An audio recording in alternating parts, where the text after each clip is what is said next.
I recently spoke at 2 major Hispanic Latino conferences, as did Senator Obama. I didn't use those occasions to criticize Senator Obama. I would prefer not to do so today. But he suggested in his speeches there and here that I turn my back on comprehensive reform out of political necessity. I feel I must, as they say, correct the record.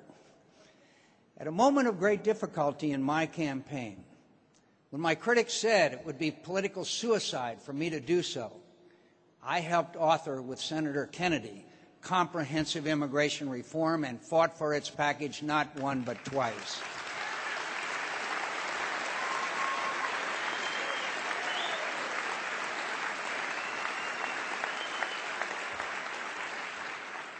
I cast a lot of hard votes, as did the other Republicans and Democrats who joined our bipartisan effort.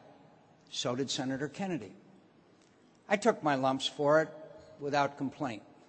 My campaign was written off as a lost cause.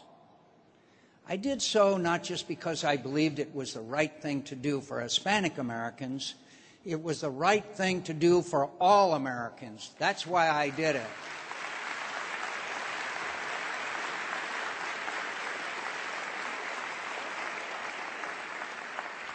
Senator Obama declined to cast some of those tough votes.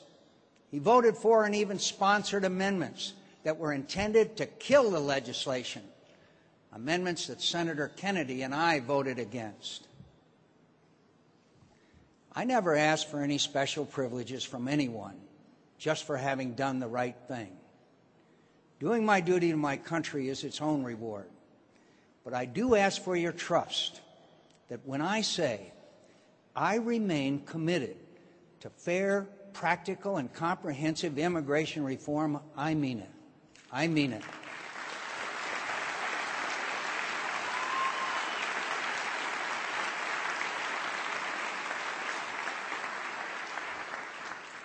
And with all due modesty, I think I've earned that trust.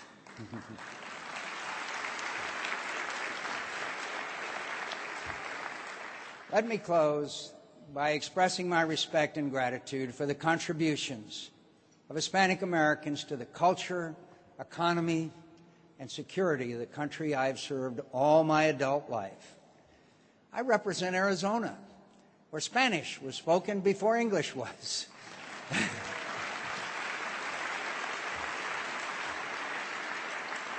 And where the character and prosperity of our state owes a great deal to the many Arizonans of Hispanic descent who live there. And I know this country, which I love more than almost anything, would be the poorer were we deprived of the patriotism, industry, and decency of those millions of Americans whose families came here from other countries in our hemisphere. Latinos are among the hardest working, most productive people in our country.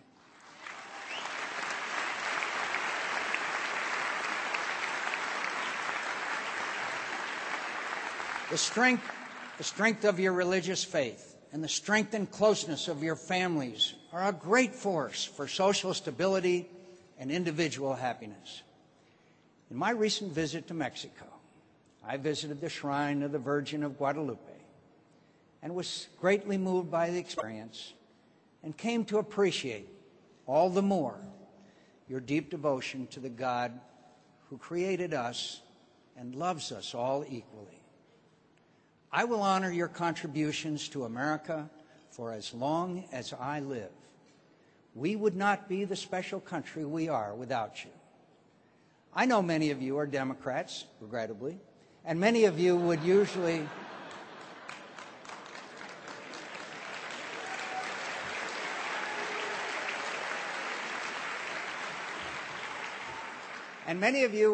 vote for the presidential candidate of that party. I know.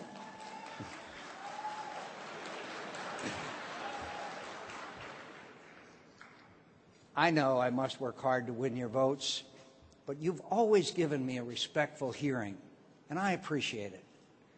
I know many of you were disappointed and hurt by those who used the debate on immigration last year, not to respectfully debate the issue as most did, but to denigrate the contributions of Hispanics to our great country. I denounced those insults then, and I denounce them today.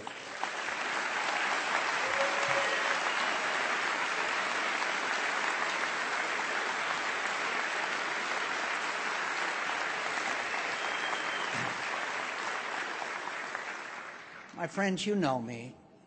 One of my proudest achievements as a politician is to have won 75% of the Hispanic vote in Arizona in my last re-election.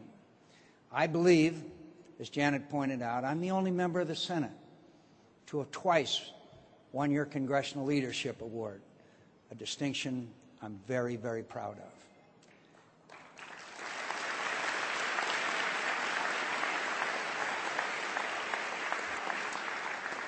Senator Obama is a fine man and an inspiring public figure.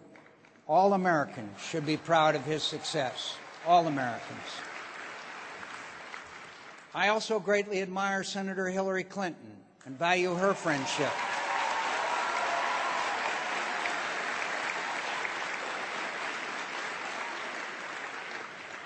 She too would have been a very worthy opponent. But I intend to compete for your votes by continuing to earn your trust. When I was in prison in Vietnam, I, like other of my fellow POWs, was offered early release by my captors. Most of us refused because we were bound to our code of conduct, which said those who had been captured the earliest had to be released the soonest. My beloved friend, Everett Alvarez, a brave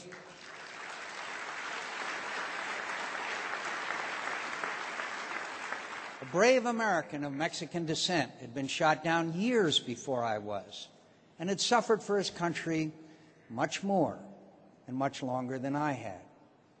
To leave him behind would have shamed us.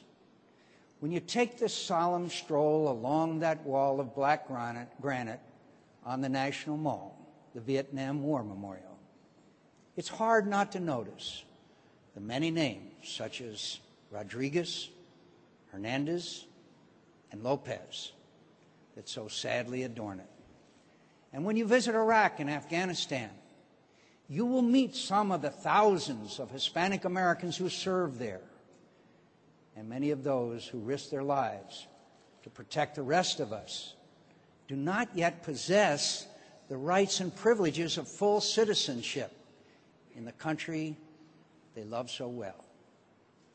To love your country, as I discovered in Vietnam, is to love your countrymen.